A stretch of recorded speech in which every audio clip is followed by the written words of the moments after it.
kick every single freaking door down until you find this girl. Hey guys, Felipe here, and welcome to another video. And in this video, I'm gonna tell you guys about the time where we had to kick the doors down in the fucking barracks room. All right, let's jump right into it. All right, I was on duty at 2nd Battalion, 4th Marines. This one right here.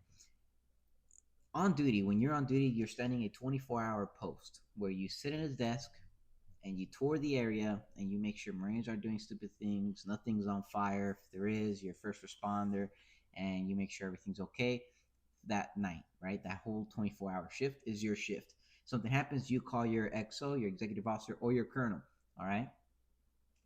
On duty, there's two of you. You're the officer and the staff NCO, all right? There's always two people on duty at all times. One has to be awake at all times. So, all your sleep schedule is from 2200, 10 p.m. to 0600, 6 in the morning. You split that up between 4 hours, or so with your staff NCO, and usually, or your A duty, the other person that's on duty with you, you split it up. Well, I took the first shift from 10 p.m.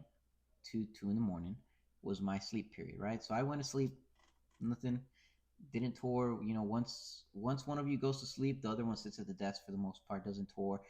The awesome thing about the desk is that you're sitting in front of your double doors or your single doors of your unit building, and it's usually glass so you can see through, right? Anybody who's walking up or anything like that. And well, I wake up at 2 in the morning, nothing's happening. I'm like, oh, this is gonna be good, easy duty. And I usually had duties on Fridays and Saturdays on the weekends when we had the duties. And I believe this was Friday going into Saturday. And well, Staff Sergeant wakes me up 2 in the morning, and he's like, "Hey, sir, your time to take post from 2 in the morning to 6 in the morning." I'm like, "Fantastic, no problem. Go to sleep, and I'll take over." Right? Well, I'm sitting here at this fucking desk, staring at the door, and I see a fucking cop drive by at like 4 in the morning. Cop car drives by. I'm like, well, that's not good.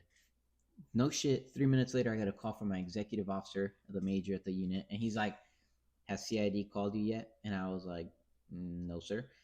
Well, he's like, "Okay, wake up your staff sergeant." "Who's your staff sergeant?" I was like, "Staff sergeant so and so." And he's like, "Fantastic. Wake his ass up.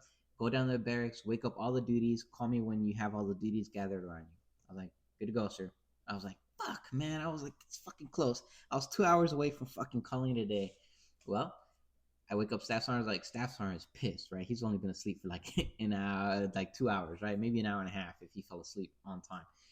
Well, he's fucking pissed. So we get down there, wake up all the duties, and at headquarters at 2nd Battalion, 4th Marines, I'm gonna draw it out for you guys. We had three barracks where our Marines were usually at, right? We had this one, and this one. And this was our basketball courts. All right. So we're meeting here with all the duties. So at each one of these, we had four, except in this one, we had 8 duties with us. So we had like 16 junior Marines who were on duty that day, me, the staff sergeant, and then the major from the regimental duty, because they also have a duty, came down to help us out. So I called my XO and I'm like, "Hey, sir, we're here. We're all gathered. What's next?" He's like, "We have a missing girl, a young girl who's not of age. We need to find her. Her cell phone last pinged our barracks area.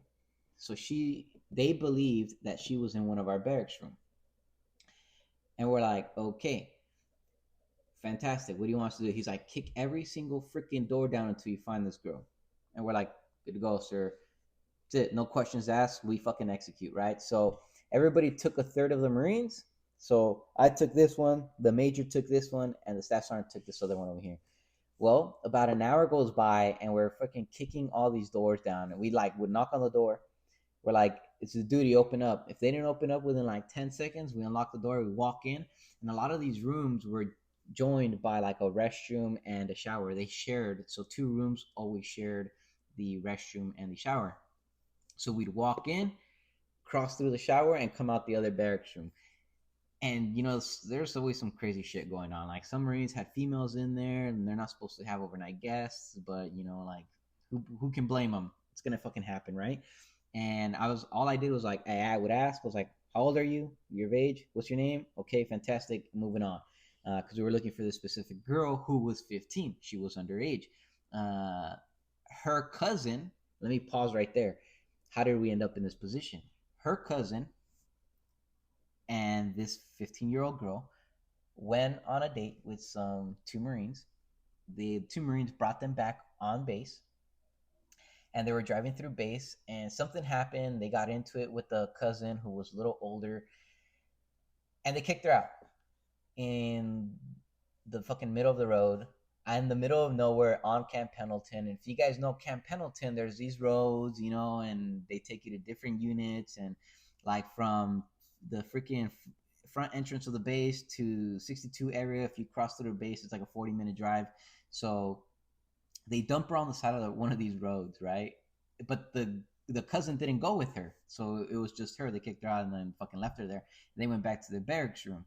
So the cousin that got stranded, right? They left her out in the middle of nowhere in Camp Pendleton. Calls the cops. Fucking CID picks her up, and she's like, "My cousin's missing. She's underage. You know, these two Marines fucking kicked me out, left me out here." And so now shit's out of control, right? Because CID, now NCIS is involved, and they're trying to find this missing person on freaking Marine Corps base. They get her freaking cell phone ping. It's at one of these barracks. We don't know what. And so we're over here kicking fucking doors down for this shit. Well, the major calls me like an hour later, right? Calls me. He's like, "We got her." And I was like, "No shit." I was where we're at. He's like, "We're on the third floor of this building here." He's like, "Come over to this room, bro." So I'm like, you know, sprint down from my building over to the next building, run up all the way up, get up there. The military police was already there. And I remember, you know, I get with the major, I look inside, and the girl's like, you know, she's just finishing up getting dressed and all this stuff. She has like hickeys all over her neck and all, and you know, her freaking collar. And the fucking junior Marine had like hickeys all over here. And the junior Marine was 19, right? He was 19. And the girl was not 15, actually. Turns out she was 16. And if you guys don't know, on a military base, the age that you are considered an adult, a legal adult, is 16 years of age. So nothing happened. You know, the girl was escorted back off base. Nothing happened to the Marine because the Marine didn't do anything wrong. All right, guys. Well, I hope you enjoyed the story of that time where we're kicking doors down to find a missing person who turns out wasn't actually missing. She just wanted to spend a good night and have a good time with, you know, good old Marine. All right, guys. Enjoy the day.